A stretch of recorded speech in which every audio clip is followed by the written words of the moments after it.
Well, welcome back, everybody, to the This Is Your Moment podcast. My name is Colton Daly. I am your host, and today we've got another legendary guest on the podcast. So excited to introduce this man. This is a 25-year-old legend that has already accomplished more than most people will accomplish in a lifetime and just continues to elevate his game. This dude, I'm just going to go through some of his credentials, and if I read them all, I'd be here for the next hour. So I'll paraphrase this as much as I possibly can. This man has held national and world records in powerlifting. He has won national state titles in wrestling. He started 3 businesses before the age of 18. When he was a trainer at Crunch Fitness, he was one of the top trainers in the nation, in the world, to correct myself, and a record breaker for personal training revenue, breaking national world records as a PT team. Now he has currently stepped into a new season for the past year, the founder and CEO of AM Fit Meals, which is a meal prepping company. Just got into his first storefront next to one of the fastest growing churches in the entire nation, which is definitely a blessing. And now the podcast host of Real Talk. So Matt Ballard, welcome to the show, brother. It's an honor to have you. Thank you, man. It truly is an honor to be on the podcast. I've been waiting to be on here for, year and a half now, since 2021, since you started this. So I've always said you're one of the best speakers I've ever heard. Not just saying that because you're a close friend of mine. I said that, before I even really knew you. And listening to you speak at your first event really put that in perspective, like how good you are at speaking and connecting to people. And it really is an honor to be on the podcast, man. Thank you. Thank you for having me. Dude, it's a pleasure to have you, and it feels good. It feels so good to hear those words. I really appreciate that. How's it feel for me to read all those accomplishments back to you at the age of 25 and knowing you've achieved all that? You want me to be honest? Yeah. Uncomfortable. Uncomfortable. Just because, it's some people like compliments and some people get awkward, and I'm the awkward guy. I get awkward with compliments. I don't know how to take it. I'm like, but no, I appreciate it. It's, looking back on who I was back then to now, I almost don't even feel like I'm the same guy. So it's nice to hear it and to kind of reminisce and go back and look at videos and stuff. But I just feel like I'm just so much more well-rounded of a person. Not just in business, but in life and who I am as a spirit in general. So this is, come a long way. And yeah, I do. Only the beginning, dude. At least introducing me like that. Like that was pretty nice. Only the beginning for you, bro. I just know that God has crazy things in store for you. You've already accomplished this at 25. Just launched his business, which is doing crazy numbers. Almost unbelievable to see something like this come to life so quickly. There's this quote that just came to me by Alex Hormozi, and I think it might resonate with you. He says that you don't become confident by shouting affirmations in the mirror, but by having a stack of undeniable proof that you are who you say you are. Outwork yourself out. Right, and I hope that One of my favorite quotes, yeah. Right, so good, bro. Shout out Alex Hormozi. And I hope that quote, as you get to hear back some of your accomplishments, really solidifies in your soul and lets you step more into that greatness, man, and truly begin to believe in yourself at a whole nother level. 100%. Yeah, 100%. He's one of my favorite, if not, he's top 2 for me. And like I said, you're in my top few too. You're like That's top 4 crazy, for me, brother. and I really genuinely mean that. Rob Dyrdek, Alex Hormozi, of course Joe Rogan, Colton Daly, of course, and that's really it. That was the only podcast I listened to. So, credit to all. Well, you know what? I received that. I know what it's like to find it uncomfortable to accept compliments, but I'm gonna step into that. I'm gonna receive that because I do believe one day I'm gonna be up amongst those greats too, in the humblest way possible. Really, to sort of kick this off, man, I think the reason why I'm having you on this podcast so early is, we've only known each other for a few years now. Mm-hmm. And I remember the first time I met you, man, I think I saw you around, I saw you training at Crunch, but the first time we had a conversation, I was like, dude, this dude's anointed. Like, this dude's got something special all over him. I just seen that God had a huge calling on your life. And in that moment, I'm like, I'm about to take this kid somewhere, man. I just was so grateful to have the opportunity to begin to speak in your life and share your journey because, I'm about 4 years ahead of you, and we went through some really similar life circumstances and perhaps even some life tragedies as well that we bonded on immediately. And I remember one night just going out with you, having a couple drinks, coming back to my place, and just having like the ultimate, heart-to-heart talk that I think really launched us both in a different direction there. Picked up the guitar, started strumming Freebird. You picked up the violin. Started playing it. We started jamming. I mean, it was as natural as that. And I had just lost my father to a car accident in 2021. And I was just saying that, as tough as it is, I feel like I'm catching a stride. Feel like I'm using it as fuel. And I'm going to make something out of this. And you were like, man, I don't want to spoil your story. No, go here. ahead, bro. Go I don't wanna ahead. take credit for it, but it's like, hey, I had a dream, and God spoke to me and said, if you knew what I had planned for you, you would have signed up for this when you were talking about losing your father and your brother, and going from the child to the man of the household, and that really resonated with me, and I never forgot that. So I appreciate you stepping up in that moment and being there for me.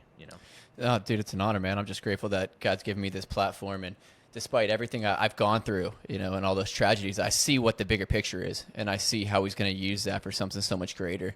And for everyone who's interested in what Matt was just talking about, if you go back a few episodes, I kind of shared that story. And that message I gave to Matt actually came from a dream that I had where my older, this is after my dad and brother passed, shortly after when I was 22, 23, where my brother came back and visited me in a dream to give me a message.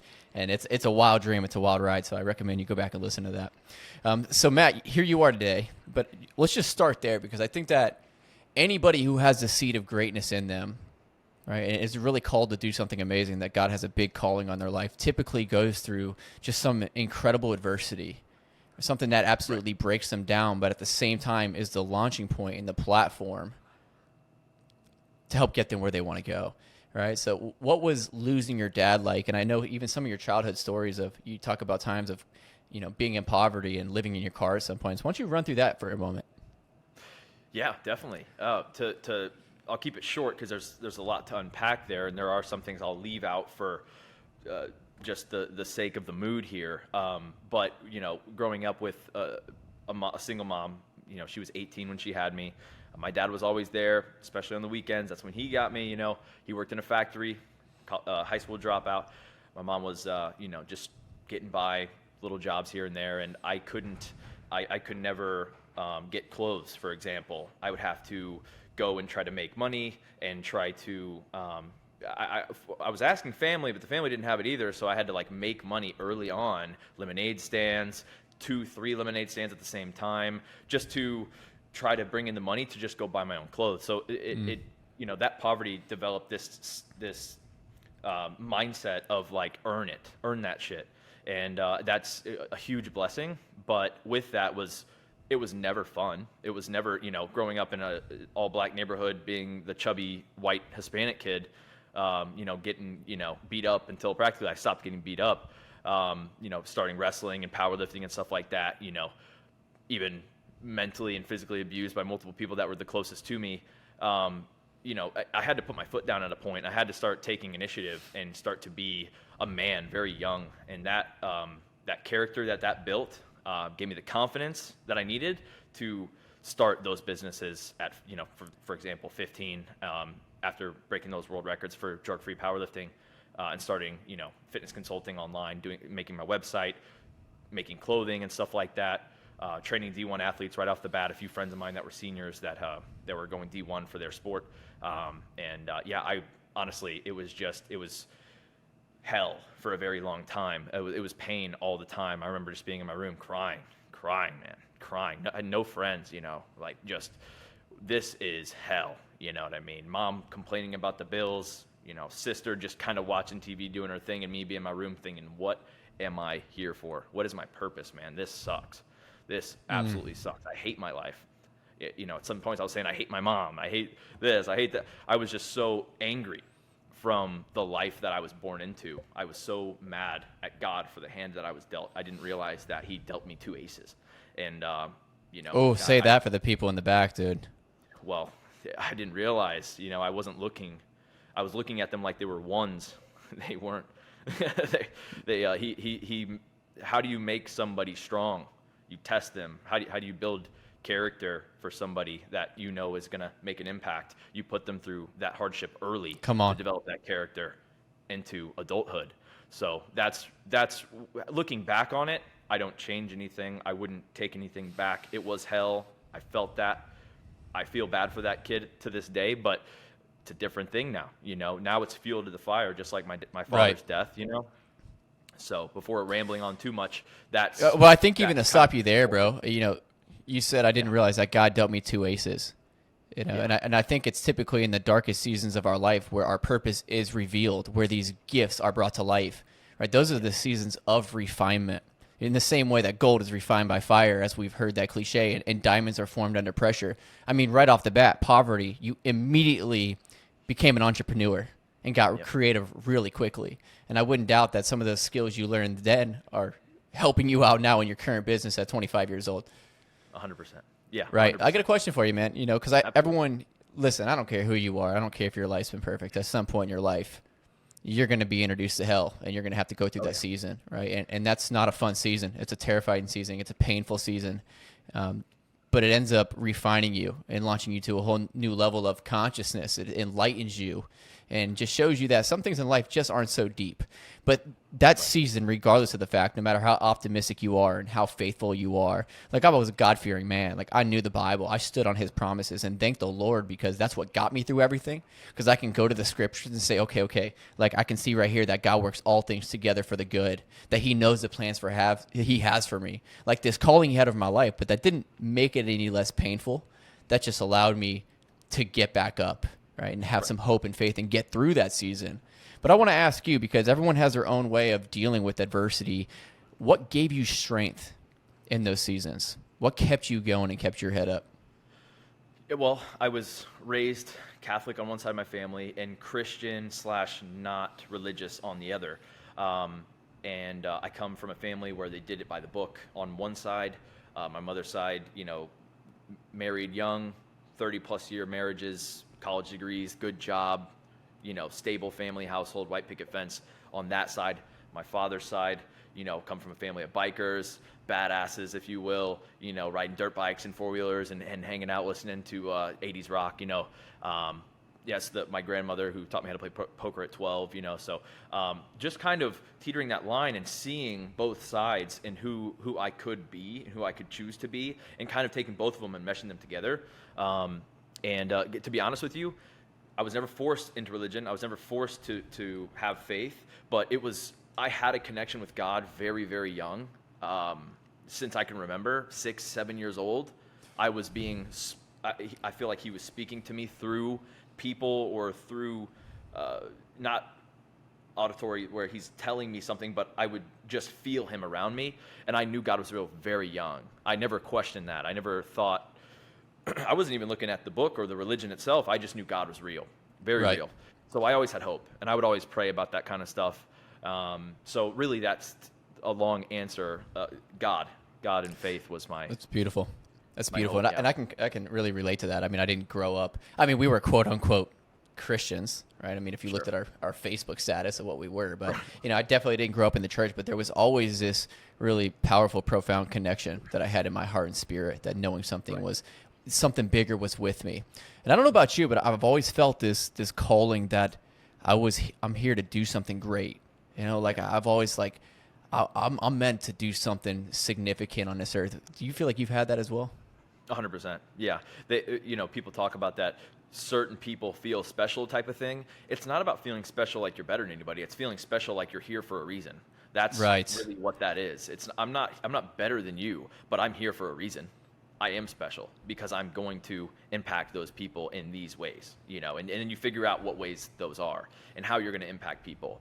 And talking about what we were talking about before we got on the podcast, the insecurity that I feel, which is hilarious. People think it's hilarious. The insecurity I feel being on camera and then going over and editing my videos and listening to myself talk, I had to get over that because the people that are taking so much positivity from my podcast and relating to it outweighs significantly to my insecurity. So, just kind of growing within that too, and overcoming little things like that just to make an impact. Yeah. Well, I mean, what you've done is step into the arena. Yeah. Right? And I mean, don't get me wrong, that arena is a terrifying place, dude. Like you have to, especially when you start to use your voice. Like if you decide at some point, I'm going to use my voice, I'm going to step out in courage, I'm going to put my face on camera, dude, you have to face yourself. At that point, right? It's we think it's this fear of rejection and criticism, but really you're coming face to face with your own insecurities, right? Your own judgments, your fear of not being good enough, your fear of failure, your fear of rejection. And that's a terrifying process. But as you said, I think, similar to me, it was realizing that this is so much bigger than me. Right. And I remember when I stepped into the arena of making these videos, and dude, I thought they were going to be so cringe. I mean, I was terrified. I was like, okay, I'm going to be a motivational speaker. Well, I only have an Instagram platform. So started posting these, and I've shared the story on the podcast, but it wasn't until a man who was like 55, 60 years old that I didn't know. Long story short, reached out to me and said, hey, dude, because of your videos, I was going to commit suicide, saw your video and decided to change my mind. And I was like, okay, dude, what's more important? Like, me stepping into the arena and someone's life being saved, or me being afraid of my own shadow? Yep. And I spoke about this on my first podcast, and it's very similar to that, where a buddy of mine reached out who I hadn't heard from in a couple of years. I've known him for about 6 years, great friend of mine, but he's, he got married and stuff, and he has a kid and all that, so he's a little further in life than I am when you're talking about that sense. And he reached out and he was like, hey, have you had any experiences with mental health issues? And I'm like, to be honest, a lot of people around me, my mother, I've had 2 calls from my mother in my life where she was going to kill herself. And I know that's going to embarrass her. She's going to be crying when she hears this. She always does. But there was moments in her life where she couldn't take anymore. And I had to step up to the plate and talk my mom out of killing herself. And that was, just being 18 and 21 years old, talking to my mother, who's only 18 years older than me, who practically still has an entire life ahead of her. She's still only 43, out of killing herself over money, really. And being 19 and driving up to Illinois to see my family, I'm 3 hours into a 17-hour car ride, and my mom calling me hysterical, couldn't even talk. My stepdad had to take the phone and say, hey, your sister's dead. She overdosed. She's on the ground due to bullying. And you're 13 years old. And so, I've had those moments where I was, I could have went down a very bad path. I could have been a real terror, and I chose the high road. And luckily, God knew that I needed those people in my life and kept those people in my life. Thank God they're both still here. My sister's 20 now, and she's doing fantastic. She works for my company. My mother, she's doing fantastic. She's killing it. She's doing better than she's ever been. She's 100%. She's doing great. Both of them are fantastic. They're my best friends, literally. But those are dark moments that we don't even talk about because of how dark it is. And so, yeah, man, I forget almost why you asked that question. But well, first of all, I'm just like, I'm blown away by, and I'm honored that you have the courage to actually share that story. Yeah, we're talking about going into the depth of your soul and some of your deepest, darkest moments. But by sharing that, that's how people truly relate with us, and they feel our pain, and they're like, dude, I mean, if this man can do it, so can I. Dude. And I know that anybody who has a significant calling, or anybody who chooses to step into the arena, like the moment in your life where you say, I want to be great, like, God, I want to be great. Oh, I promise you can expect the opposition to come at you with everything it's got. It's going to throw the whole kitchen sink at you, bro. But it's just part of the journey. It's part of the journey. It's the narrow and harder path without a doubt. 100%. And people that are on this path, and the people that are God-fearing and that God's on their side and really catapulting them to that next level, the devil's very close behind, whispering at all times, waiting for you to slip. And sometimes you do slip. Sometimes you do mess up. God's waiting for you. As soon as you ask for that forgiveness, man, it's like, wow, I feel so fresh. I feel like I got that fresh start again. Let's do it. Let's do it all over again. I won't mess up again. Then it happens again. Then you mess up. He catches you slipping. Right. I think we've talked about that, the whole falling off the horse notion. Oh, like, my God, it's my favorite. Listen, it's going to happen over and over and over again. Yep. We're human beings, dude. In this life, it's not easy, man. Like, this life is suffering. We're talking right now how good it feels to find, when you receive a message that says, you don't know how bad I needed to hear this, and thank you so much for what you're doing. I promise you, I don't care how much you make. There's nothing that feels better than that. Right. There's nothing that's more fulfilling. True. There's nothing that better than when someone comes to you and said, hey, because of what you said, right, or after hearing your story, I changed my entire life, and here's what I'm doing now. I truly think that's what it's all about. That's why I actually brought that up about my mother and my sister. Was the guy, my close friend, who came to me with mental health issues. We spoke for about an hour and 10 minutes, and minute 38, I remember because we were on speakerphone and I was looking at the phone. He said, have you ever thought like, have you ever thought about starting a podcast? And I'm like, I have actually, but it's just, I don't know, man. You know, you of all people, you've been the one person to challenge me with speaking on camera. You know my insecurity with that, and I've gotten a lot better with it. But I was like, I don't know, man. He was like, I can't find anything on the internet even remotely close to how you were speaking to me right now. And that was, boom, that was it. Like, it's bigger than me. I think that, you know, some people are like, man, I don't know what I'm born to do, or I don't know my calling, and I don't know my purpose. Yeah. Like, I get that, but at the same time, I feel like you have those heart murmurs. Like, you kind of know, like, in the depths of your soul. Or if you don't, you'll start getting messages like that where God starts to present. Somebody will say that. And then a week later, you'll get another confirmation. And then a week later, you'll get another confirmation. And at that point, like, once you see it, you can't unsee it. And that's just you. Are you willing to be obedient or not and step into the arena?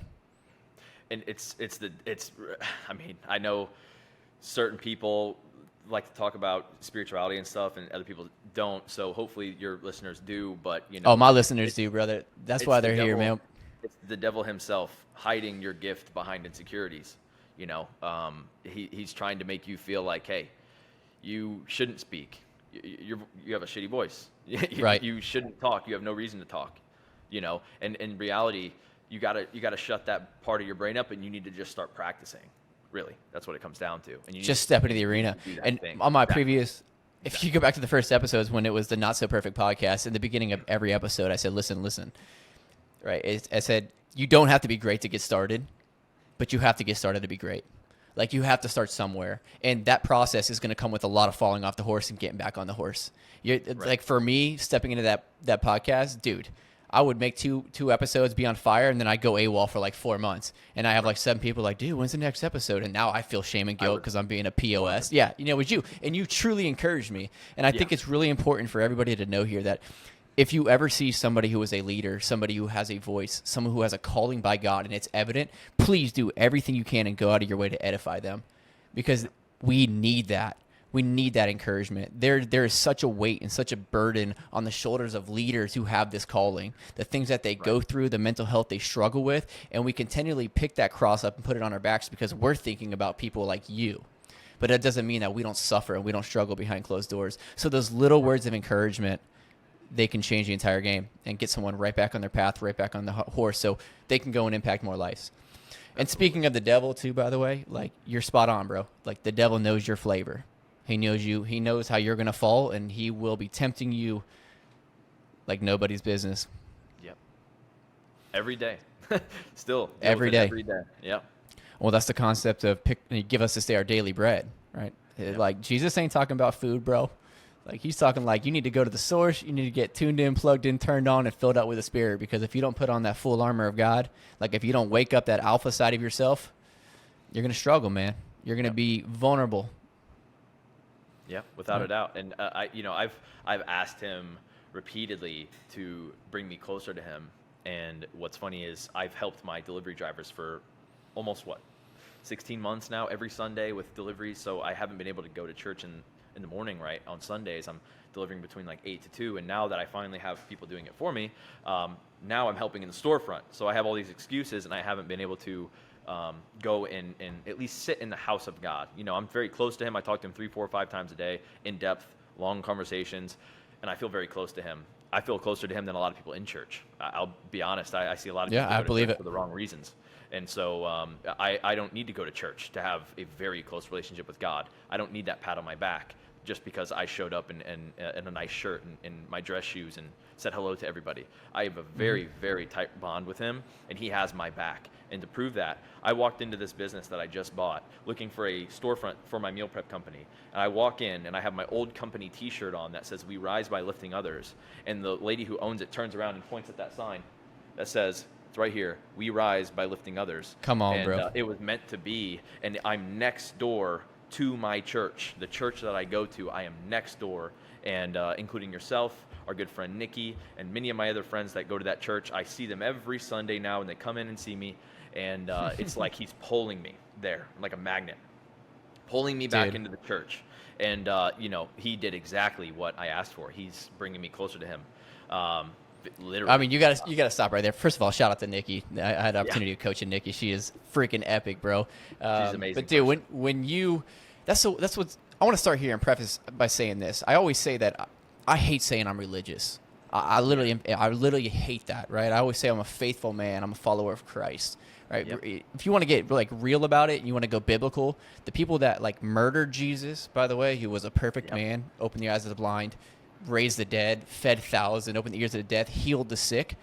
Those religious people, the Pharisees and Sadducees, are the ones that brutally beat him to death, ripped the skin off his back, hung him on a cross, and murdered him, right? That's religion, right? So religion is this whole rule base. Once you're good enough, once you clean up your life, and then you can have a relationship with God. Religion is man searching for God, where Christianity is God searching for man, relationship based, where you don't have to be perfect. Realistically, it's like, whose book's more correct or accurate, or whose God is the real God? It's like, come on, let's be real. How many religions don't even allow women's rights? Like, for example, like a lot of women don't even have many rights in general. Some religions, like, you can have 9 wives. It's just like, I don't know if God would be cool with that, to be honest with you.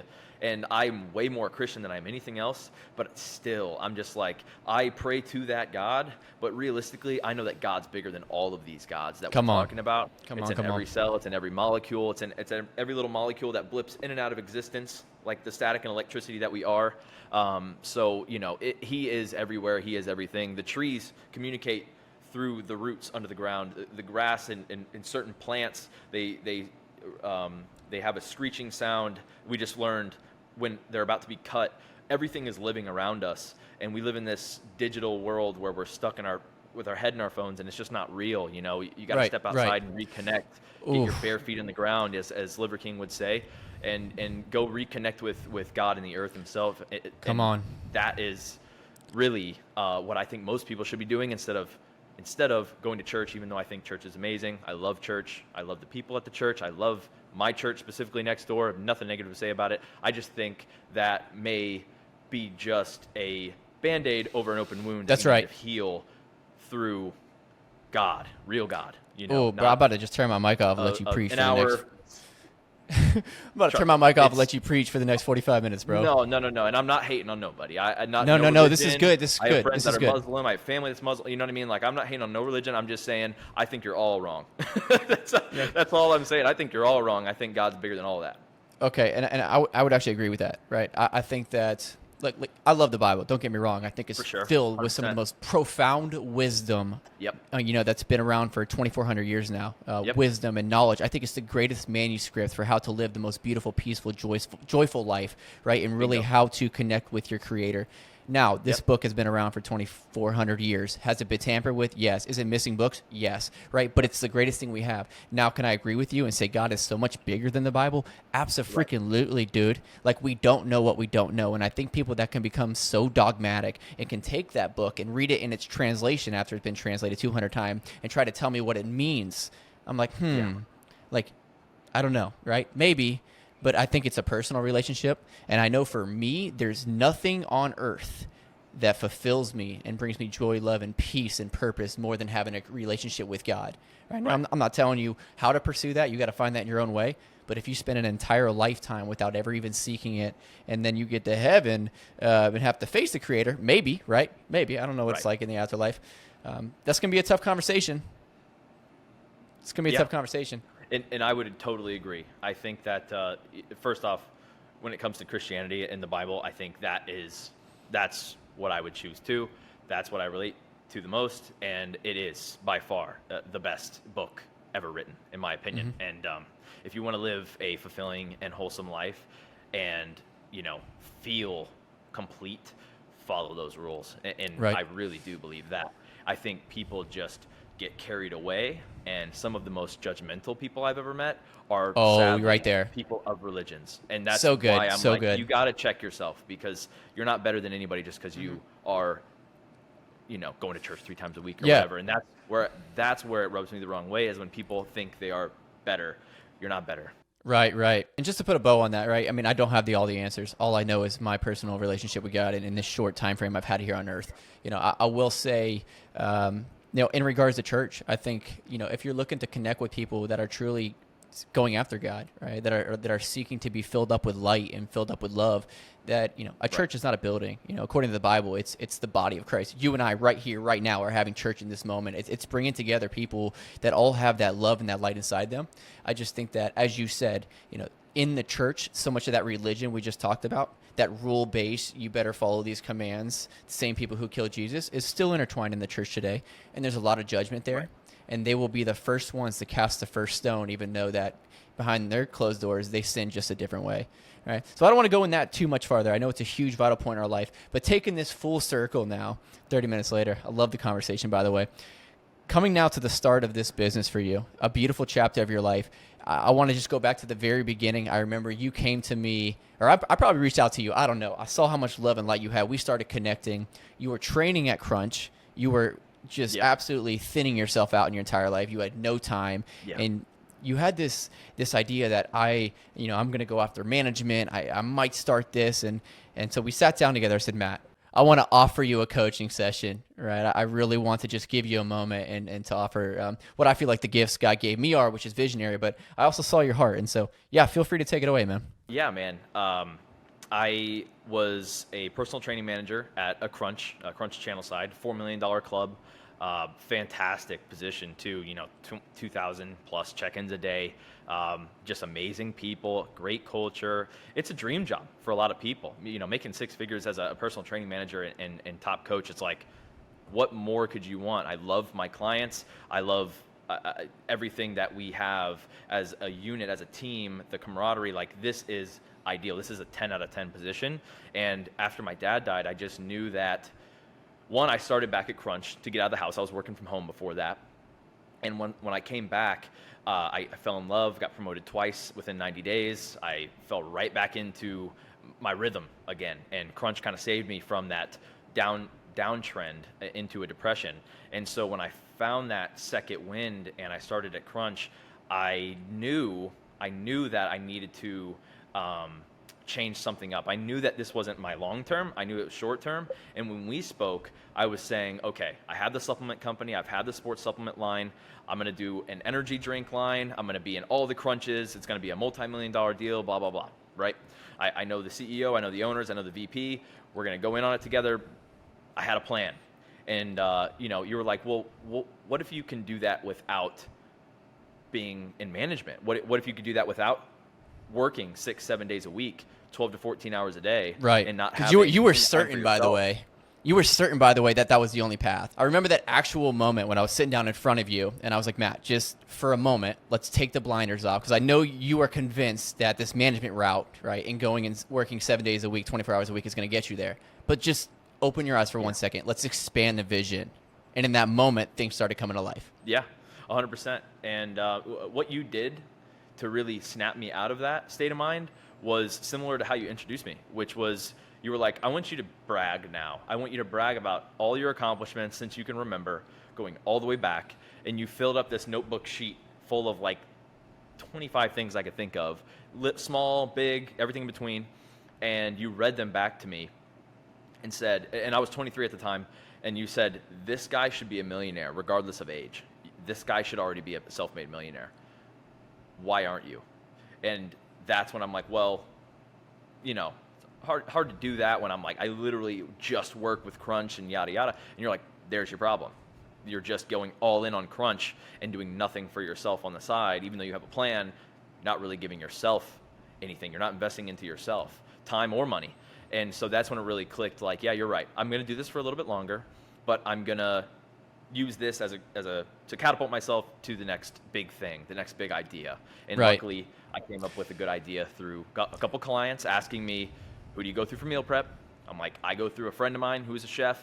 She's a bikini competitor. She's fantastic. She's one of my closest friends. She was my assistant for a while, and she makes my meals for like $9.50.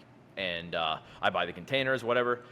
They started buying from her. They fell in love with the food, and she has no real like business sense. She's more just like the talent. And I've done websites. I've started businesses before. I created the logo, came up with the name, kind of created the brand in about 48 hours. And like, within a week, we had a business operating, rolling. So, there was a lot of bumps in the road for sure. 3 websites in 90 days, 3 kitchens in 120 days, which most people have one kitchen for 6 years. Most people don't even switch kitchens. We had 3 in 120 days because of all the issues we ran into with one kitchen not having cooler space, another kitchen being sold, and them kicking us out, literally locking the door and saying, you're not welcome. We had $600 of food in my trunk, and I'm like, well, my stuff's in there. Like, what do you mean I'm not allowed to come in? And that got handled, obviously. But, there was just so many bumps in the road, that we had to figure it out. And I had to figure it out quick. And, wearing these 20 hats between the marketing side, between the, website SEO, creating the I guess the sales, the leads, the reach outs, like all these things that go into it, managing inventory, again, managing social media, creating the posts on Canva, like just all of that goes into it. I got better at that every single day, every single week. And I just kind of watched myself transform into this person now. And it all stop started right with there. Cause that's just money. To this person now, right? And the reason why I stopped you in that session and wanted you to share everything with me that you've accomplished by, at that time, you were, just turning 24, is to just allow you to see who you are. Like, you've already accomplished all this. And sometimes our belief system can say, I don't feel like I'm good enough. I don't feel like I'm ready yet. Right. And I know that our actions will always be in alignment with who we believe we are. Right. So when I meet people like you, the most important thing I can do is just get you to shift your identity. Because if I can get you to shift your identity and help you realize that you are great, that you are going to accomplish great things, then the actions will just fall in line. And I remember somewhere along the line, you were starting to, these seeds started popping up and these ideas about the meal prepping company. But what's so amazing about you, because I coach a lot of people now and I've seen this process happen and I've seen them go and start these businesses, is within 1 hour of leaving that coaching session together, you actually opened up an LLC and you just hit the floor running. Like, a lot of people talk about it and they get these ideas and then they put it to the side and that dream kind of falls away. Dude, you went all in, bro. You went all in. Yeah, that's all I know. I only know all in. That's why with Crunch, I was all in. I only know all in. I live that life. I've literally lived in my car, like you said, because I moved to Florida with a car full of supplements that I started my supplement line, came to Florida. I turned down a bunch of full ride scholarships to wrestle, some of my favorite colleges even, and I knew I was being pulled to the fitness industry in Florida, and Florida didn't have any wrestling teams really, so I knew I was just not going to go to college. I went to UT. I went to U Tampa.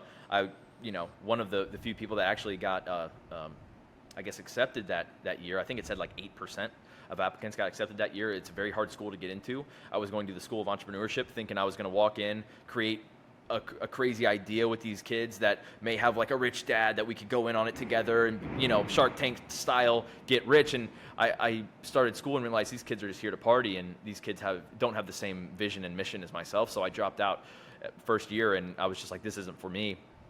And I just started from scratch, lived in the ghetto, lived in the cheapest apartment I could find, got black mold in my apartment 2.5 months before my lease was up, lived in my car. I had enough money to get me by with food. I was living off of Burger King coupons. So I was doing buy one, get one Whoppers on these Burger King coupons for like a month, literally. I was eating once a day. It was Burger King. And I was training twice a day at LA Fitness and using their shower and practically just training for 6 hours a day, taking breaks and stuff, but just to pass the time, and then I'd go and sleep in the parking lot. And I was 18 then, and I would do that again. I don't care. I'm relentless, and that's how you have to be to make this stuff happen. You have to be fucking ruthless. And a lot of these people are not ruthless. They don't want it. You don't want it bad enough. And that's why I think that's why you won't jump in. That's so good. And in the words of Eric Thomas, right? How bad do you really want it? Yeah. Right? You just don't want it bad enough. You don't want it as bad as you want to party. You don't want it as bad as you want to sleep. Right? And so I just think that your story right here shows one of the most important attributes of being successful at anything is you have to be absolutely resilient. Like, you have to be willing to fall on your face, knowing you're going to fall on your face, and just get back up, get back up, get back up. It's just staying committed to the vision. Right? Yeah. And two, I just hope everyone right now that has an excuse for why they can't pursue their dream, has an excuse for why they can't get started, you're an idiot. Like, I hate to put it like in the most loving way possible. Like, come on, man. Like, if there's a will, there's a way. And if you truly want it, like, God will help you get there. But you got to really want it. You're going to look like a fool. You're going to look like a fool. Who gives a shit? Who cares? Because in a year when you're making it, In 2 years, when you're making it, are they going to remember that fool? Or are they going to look at you for the person you are today? And that's really what I've noticed, is the people that were making fun of me. Dude, I had best friends telling me, who do you think you are? Why are you trying to be somebody you're not? Why are you learning how to day trade? I would throw a party in my basement, dude. I would throw a party in my basement. People would fall asleep in my room. Everybody would be sleeping, drunk and shit. I'd be up at 3 in the morning, and I have friends that'll vouch for this. I would be up 3 in the morning watching day traders show you how to trade while intoxicated, trying to become somebody I wasn't, quote unquote, you know. And I was 16 years old. 2 more years before I could even trade. But I knew I needed to get started early, because I knew that the skills I was creating early, I could use immediately when I was 18, and I was going to be ahead of all these fools that were partying and not putting their time into creating skills that were going to pay off in the long run. Mm-hmm. And by the time I was 22, and these my friends are graduating college, they're just getting into the real world. I've been in the real world. So much so, I was living in my car. And then I finally got an opportunity to work at Crunch. I was going up to be a janitor. I was literally going up to work at the front desk, whatever job I could get. They said they were hiring all positions. Well, I met a guy named Derek Drews. We had the same birthday, to a 10-year difference. We were both from Illinois, and we both loved UFC. We hit it off. He paid for my certification. That man was the personal training manager at the worst demographic club, Hillsboro, in the company. And we only had 8 clubs at our franchise out of the 330 locations in the world. This little franchise of 8 clubs, we were the worst demographic. We became the #1 PT team in the nation, and 3 months later became the #1 PT team in the world, and #4 globally of all time. And I broke the record as the, out of 24 trainers and the youngest on the team, I broke the record for top gross revenue and top package as well, both those months. So he broke a record as the PTM. I broke a record as the PT of the team, and we just kind of like hit it off together. And I give him a lot of credit for how he developed me and picked up a young, hungry kid and made him, the person I am today. He had a huge part in that. So right. Huge shout out. And God is good, man. And something you just said there is really, really good too, man. And he's a man of God. And he's a man of God. I was just about to say, like, you said I was a hungry kid, and I think that word hunger, like when you have that hunger inside you, it's evident to other people. When you have a vision inside you, it's evident to other people, and people will take notice of that, and people will want to help you. But if you want to do something, but you're not willing to do any work yourself, it's going to be hard to find someone who's going to support you and mentor you along the journey. And that hunger was obviously quite evident, right? And so even fast forwarding to this now, right? Now you launched this meal prepping company roughly a year and a half ago, maybe, right? Obviously, you went through some adversity. You hit roadblocks. You hit adversity. Like the kitchen sink was thrown at you. You've overcome it all. Yeah. And I hope that everyone knows that when you do something, when you start something and pursue your purpose and your dream, it's coming. It's coming. Just be ready for it. But if you're committed, you'll get over it.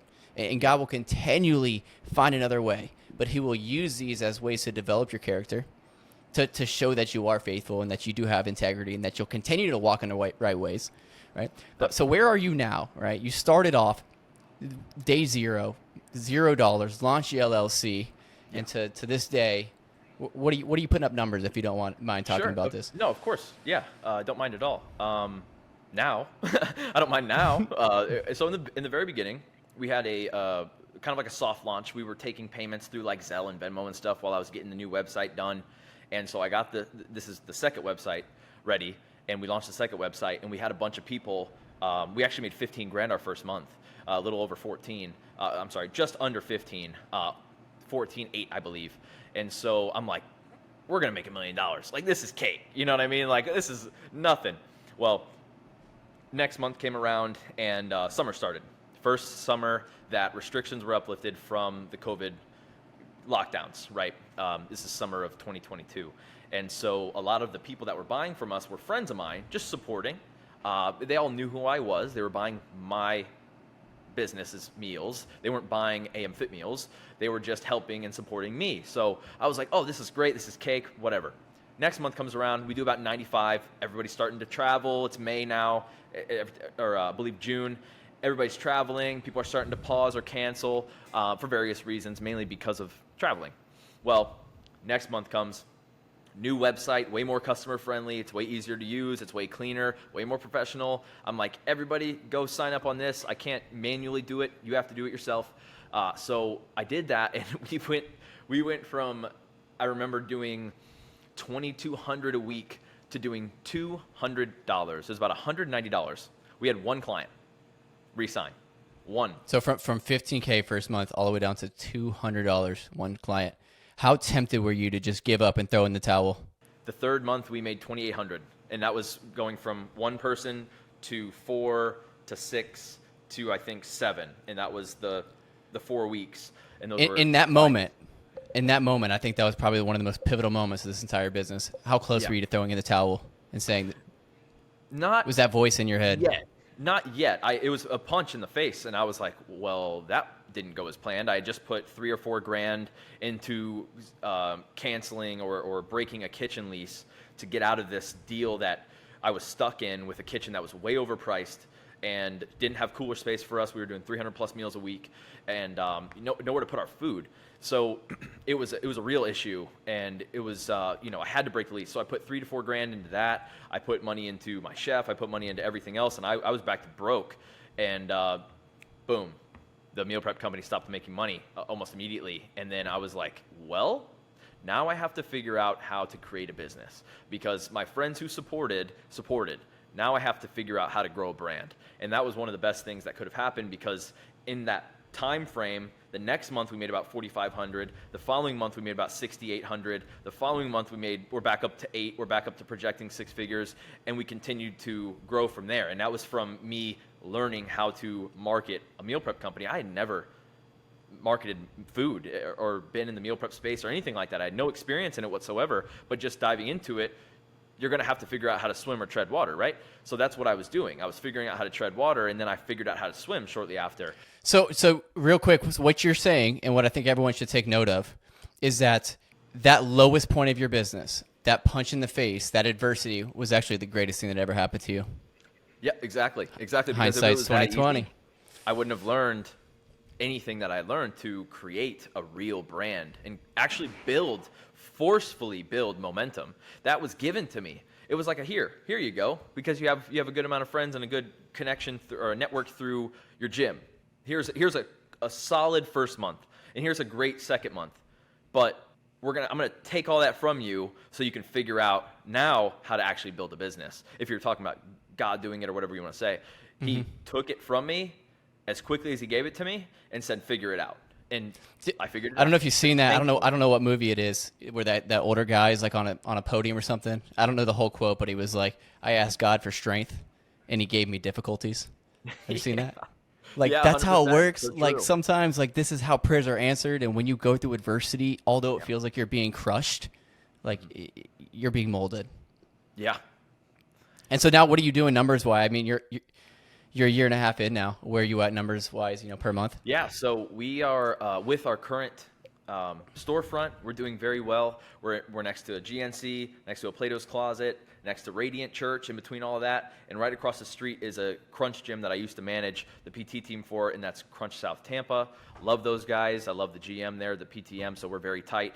And they're helping me promote this thing. But all in all, with the meal prep, with the grab-and-go meals, and the storefront, we're doing about 40 grand a month right now. We're projecting right now $500,000 a year, and we're still growing, and that's with $0 ad spend, and that's with no investors. So I like to reiterate that, because a lot of people are like, how much do you own of it? I'm like, 100%. And how much do you spend on ads? $0. So it's like that. I want to reiterate that, because that matters so much. We're not doing events at the moment. We're not doing demos at Crunch like we used to.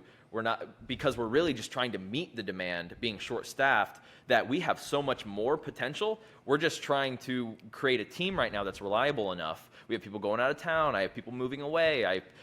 We're trying to create a team right now that's reliable enough and efficient enough that we can do 700, 800, 900 meals a week, even upwards of 1,000 plus, with little to no bumps in the road, if you will. And right now, there's tons of bumps in the road because we're doing it with a shorter staff.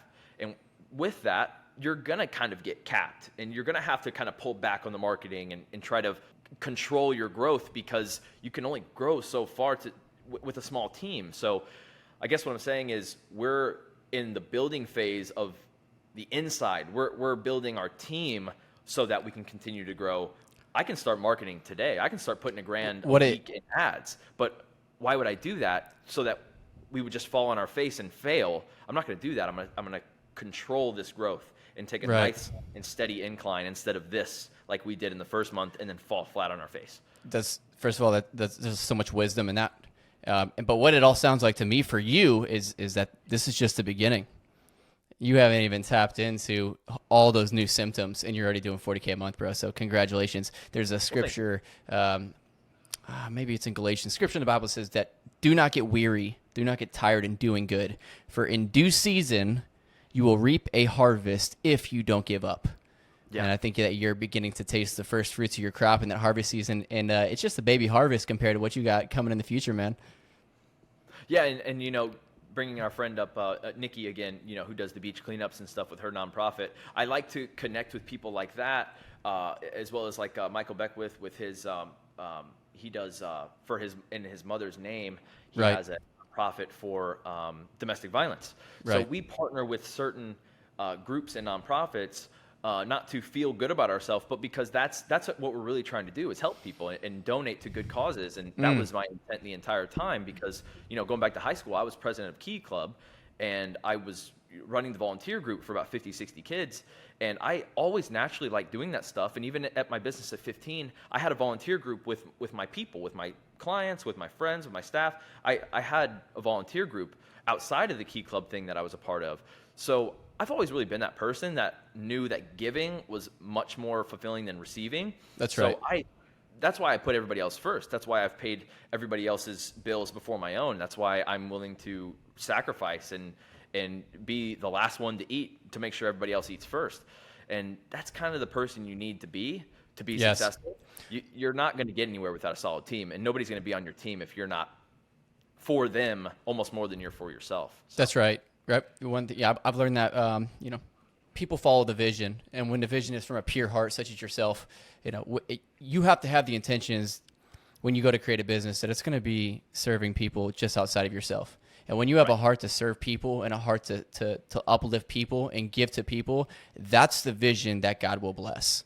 And it's no coincidence to me that everything that's happened through you continues to elevate you. It's no coincidence to me that your first storefront is like the creme de la creme. Like you couldn't have picked a better place in the city of Tampa if you tried your hardest. Like you are next to Radiant Church. You are next to the Crunch that you used to train at. You are next to a GNC. I mean, this is just bread and butter, bro. And I'm just super proud of you for doing that. And, Thank you, man. You know, what you went through and your struggle is what allows you to have that heart to want to do that. Absolutely. Right? And and your gift will, you know, your struggle will be the gift the world falls in love with. And so I just want to, you know, as we wrap up this episode here in the next 10 minutes, for people, obviously we just gave them the, you know, the wisdom that if you're going to start a business, make sure it's about other people. Make sure that the vision's much bigger than yourself, because that will continue to inspire you, right? If it's about you and the hurricanes come, you're going to crumble. But when it's bigger than yourself, that's what keeps you committed. All right, that's what makes you willing to pick up that cross.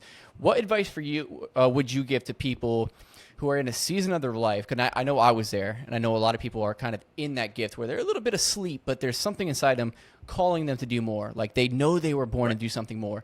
Let's say they're in a 9-to-5, right? Corporate job. Yeah, they got their college degree. They're making $80 to $150K a year, but they're just not fulfilled, and they want to start a business or do something. What kind of advice would you give to those people? One, it's like, what are you good at? And I know that's people talk about that all the time. It's like, well, what are you good at? No, it's like, what are you really good at? Is it talking? It could be like you're like yourself. Like you're just truly great at speaking. I talked about this on my podcast on Real Talk. I was just like, you know, somebody who is just good at painting, they don't see the real vision for themselves. They don't really lean into that gift that they have. But what they could do is begin to paint for and give people paintings for free.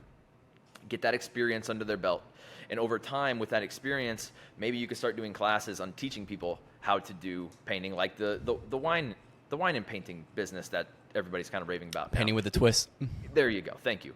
And that could become something where you have one location and now you have employees doing it, and then you get your second location and that you have employees for that one, and then you get up to 10 locations. And it's like, realistically, how much money do you need to make for you to be living your dream life? And I had to do this for myself, because this really matters. Because if we're talking about being fulfilled, we need to know how much money you need, because a lack of money will create hell, as we all know. Right. If you don't have money, you can't really live a fulfilled life, even though you can go to other countries and they don't have, a lot of these people don't have even food or shoes on their feet, and they're the happiest people in the world. Well, they're not comparing themselves on social media to people that have a bunch of money. We are. So it's like, we have to have some, in America, you have to have a level of money where, where's my happy point? And people say like $1 million a year. Well, that's ridiculous. You don't need $1 million a year. No. I could live the life that I want on 20 grand. I had to break it all down. My ideal house, how much would that cost? What would the mortgage be? My ideal 2-3 vehicles. If I'm leasing, if I'm buying, whatever, how much would that be? Insurance, food, wants, savings. Right. I had to break it all down and say, what is my ideal income? And it was 20 grand a month. And I'm like, wow, that's way less than I thought it was going to be. Right. 5 times less than what I thought it was going to be. Well, because people think, the way we define success in this day and age is really skewed. We think that if we had all this money, then we're going to be happy, and then we're quote unquote successful, which obviously that's wrong, right? There's many millionaires out there that are some of the most depressed people, right? That are, suicidal. So at the end of the day, what we really want is fulfillment. We want joy. We want love. We want peace. We want wholeness. Money's never going to give that to you. And the number you're talking about, Jordan Peterson references, is like after $80K a year, your happiness is no longer contingent on that money. But I think what you were saying for those people who are seeking to do something different is find your passion, dude. Like find what your gift is. Find what you're really, really good at. And even going back to the Book of Wisdoms, the Book of Proverbs, say it so often. Your gift will make room for you and bring you amongst the greats. Your gift will make room for you. What are you gifted at, dude?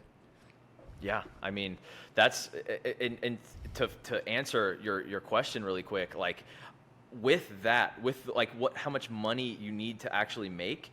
Okay, now you got that number in your head. Are you making that from that corporate job where you're making 80 to 150? Well, then you don't need to go for money. Then you need to go for what makes you happy. Yes. You could probably do what makes you happy outside of that job if you schedule it correctly, depending on if you have a wife and kids and all that stuff. Those are factors that it's gonna vary. But if you don't, and you're a younger person that's just trying to figure themselves out, you need to just start trying things is the simple answer. If you're making enough money, or if you don't really need more money, you just need to start trying things. Go outside a little, go kayak, go hike, go on a few trips. Figure out, maybe you need to move. Maybe you need to go to a different city. Like when I moved to Tampa, I felt at home. When I go back home, I feel like I'm in hell. It's just got so much trauma, with my aunt killing herself and taking my 4th little cousin away from me, my father getting in a car accident, my uncle overdosing, and my 12-year-old cousin finding him on the ground, and in the same week losing my great-grandfather, who was really the backbone of the entire family, the hard ass.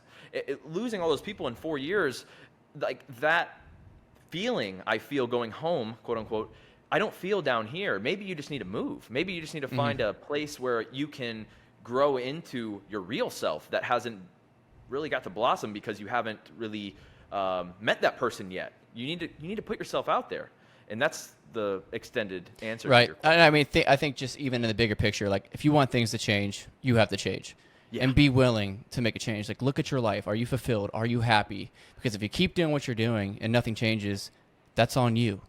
Yeah. And at some point, you have to have some courage to be willing to make a change, pull a cord on something if it's no longer serving you. Perhaps you're in a relationship and you're not fulfilled, but you're scared of the pain that's going to happen if you walk away from that. You got to take the risk, right? No matter what it is. And by the way, you said painting as an example. I legitimately have 2 friends that are painters that found that gift after many years, just started painting and posting it. People reach out to them on Instagram. Can I buy that from you? Exactly. Now, 2 years later, dude, they have a full-time business doing what they love to do. Like, that's not work to them, bro. They get to wake up every day doing what they love to do wherever they want to do it. And to me, that's the dream life. That's success. 100%. Freedom to live life on my terms. And that's very possible. Even if you have the job, start something on the side, bro. Just do something that lights you on fire. Exactly. Do something you look forward to. If you don't have that, you're not living, man. I hate to sound Matthew McConaughey, but you're just existing. You're just existing. And You're just that's existing. my biggest fear, is to be average, to be somebody who's just existing. And getting to, 40, 45 years old and saying, what did I do? What did I do wrong? Why am I here? Why am I so unhappy? Why do my kids not respect me? Why does my wife hate me? Like, that is my biggest fear. And it's because you didn't do those little things when you were 18 to 25 to develop yourself into the person that had the guts to go and do what you love to do, Mm-hmm. Yeah, and I think that's And the people trap love that I see this so often, especially in our age group, right? I mean, you go down to Soho, which is a big party area here, and you just went to your job all week, Monday through Friday. You're posting on Instagram, thank God it's Friday, and now you're going to get absolutely shit-faced on alcohol, right? It's like, what do you, in the words of Ray Lewis, he says, what do you say? He says, fools party, kings celebrate. It's like, what are you celebrating, bro? Like, why are you so excited to get off of that work, right? It's like, you are clearly not doing something that lights your soul on fire. Because for me, like, dude, Monday's my favorite day, bro. Like, I love it. I get to continue to pursue what I love to do. And honestly, every day is Monday. Like, it's life on my terms. Is it the harder path? Yeah. Am I going to struggle financially for a while as I build this business? Of course. But I promise you, end game, we're going to be in different situations. 100%. Yeah. I don't even look at days like that. I work 7 days a week, and I don't have a day off, as you know. It's very hard to see me, to get a hold of me. And as you know, even for my friends who I love dearly and I want to see them and hang out with them all the time, I never even get to see them. And I know they all know that I love them, and they understand what I'm doing right now, and that soon I won't have to sacrifice the way I'm sacrificing. But to be honest, it's going to be worth it in the end, and it's necessary. And that's what a lot of these people need to do, is just sacrifice for a year or two. Yes. Just sacrifice for maybe even 6 months, man. And you'll be in a different scenario, and then you'll be like, didn't even take me that long. You know what I mean? 6 months flew by. So that's really what people need to do. Be a little more ruthless. Stop giving a shit about what people think, and step into your real self. Quit being the person you think you're supposed to be. Yeah. I mean, it's clear that we could go another 3 hours here, and unfortunately, we've already hit an hour, so we can't go into that conversation. But yeah, I would just say the same thing, man. I just wish that people knew that you're not here on accident. Like, you were put on this earth for a reason. You've got a short time on this planet. And I just, man, I pray that you just wake up and realize that you were born for something great, and you can do anything you desire to do if you truly put your heart to it. But that starts with you having an honest assessment of yourself, where you are, where you're currently at, what your weaknesses are, and really determining, like, man, what does that dream life look like for me? Like, what is my vision? Because the moment you come up with that, you can achieve it. And you start getting around with powerhouses like Matt and people that are doing it, you will be inspired. And if they see you really want it, they will lift you up, right? But if you're out there and you're at the bars and you're getting shit-faced and hammered and just kind of living that life of mediocrity, like, we can't afford to be around you. Like, this time is too precious, man. And we know how much of a pull that can be on our energy and the purpose that God has for us. Most definitely. And that's the thing. It's like, are you celebrating, or are you just getting messed up? Mm-hmm. And I'm down to celebrate. I went out last night. To be honest, it was a great time. I hadn't been out in so long, like a couple months, and obviously for my age group, that's not normal. But I like to celebrate. I like to get to a point where when I go out, I feel like, ooh, it's nice to be out, because I haven't been out in so long. And if I went out every day or every weekend, multiple times a week, it would just it becomes so redundant, and it would lose the flavor. It's like eating sushi every day. Love sushi, but if you eat it every day, it doesn't taste the same. It starts to get, right. Like the taste is gone. And if you actually look at the fruits that you're bearing from that, because I think people just kind of do it without even knowing what they're doing. We just trying to kill some boredom or feel some pleasure. It's like, dude, you're drowning yourself with poison. You're going to get a hangover. You're going to feel like shit. And as the older you get, those aren't like 1 day hangovers. They're 3 or 4 days. You're going to do something that you wouldn't be able to do sober, right? Because you're going to silence your inhibitions that allow you to be okay doing what you actually don't want to do, right? Just so you can get some pleasure. You might make a mistake that's going to change your entire life. And just to wrap it all up, dude, what are the fruits in your life that come from that? And is that what you're truly wanting? Are you wanting happiness and fulfillment, or are you just wanting pleasure that actually comes with a great cost? Without a doubt, yeah. Mine, for me, is the people around me being happy. I still take care of my mom, employ my sister. I genuinely like to see other people around me happy more than I do myself. I've actually told people this, my mother, sister, everybody, like, I will never be happy. I will never be truly happy, fully fulfilled. You guys are going to have to accept that. But as long as you guys are happy around me, that's where I get my happiness. So let me sacrifice. Let me be this person that takes the weight on my shoulders and walk with it. And you guys just enjoy the flowers and the fruits of the labor around me. Don't come at me telling me, take a break, rest. That's not who I am. I've never been that way. Don't even try. Just allow me to be the person that carries the team and takes all the risk so that you guys can enjoy yourselves, because that's where I get my happiness. And I've actually had that conversation with them multiple times. And, sometimes it comes up with friends too, like, you need a break, man. It's like, I don't. No, I don't. I need to get to the point of financial freedom so I can actually go and live my life. Right, you know what I mean? right. And yeah. that's really where I'm trying to get to. Right. And there's a difference between joy and happiness too. Joy is really internal, and 100%. we're from that heart of gratitude, and happiness is temporary. And I think that, it's quite clear that you're focused on the mission. God's given you an assignment. You're here to fulfill it out because it's not about you. You got people that you want to bring under your wing, and it makes you feel alive to provide that joy for other people. So maybe when it's all said and done, you'll be able to sit back, grab a couple cigars, put your feet up, and do whatever the heck it is you want to do, because you'll be able to afford that. 100%. Yeah, that's Cool. the goal, man. Well, be a father and be financially free, and start to travel the world in a couple of years, and that's the goal. Well, Matt, dude, it's been an absolute honor. I know we had so much more we wanted to talk about. Obviously, we're at hour and 7 minutes, but it wouldn't surprise me in a few months having you back on here with your business growing at this exponential rate, everything that you're learning in the process. And I'm just excited to watch that all unfold for you. And just want to thank you again, bro, for having the courage to step into the arena, for now using your voice on your podcast, which I'll let you share in a second, to just be an inspiration, man, to be a light in this world, to share your trials and tribulations, but also your joys and your lessons, and teach others to do the same. So if you had a message to give to the world, right here, right now, at this age in your life, something you could share with them, what message would you provide for them? Do more for others than you do yourself, without a doubt. Do more for others than you do yourself, and watch what happens. Watch what happens.